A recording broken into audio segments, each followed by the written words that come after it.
Good morning. কেমন আছো তোমরা? আশা করি খুব ভালো আছো। আমিও বললাম ভালো মন্দ মিশিয়েই থাকি আমি। তা আমি আজকে একটু দেরি করে বেরোবো কাজে, তার জন্য আমি ভাবছি যে বাঁধাকপিটা কেটে রেখে যাব। তা দেখো, এই যে অনেকদিন হয়ে গেছে বাঁধাকপিটা এনেছি, একটু লালচে লালচে হয়ে গেছে।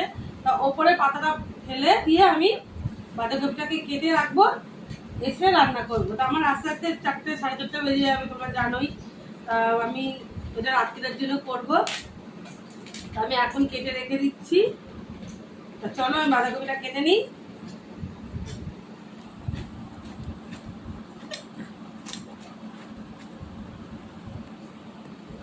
কেটে নিয়েছি মাঝখান দিয়ে।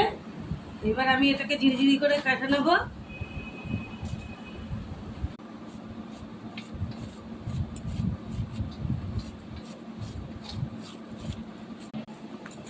দেখো আমার বাঁধাকপিটা পুরো কাটা হয়ে গেছে। তা বাই, আবার দেখা হচ্ছে অন্য কোনো ভিডিওতে।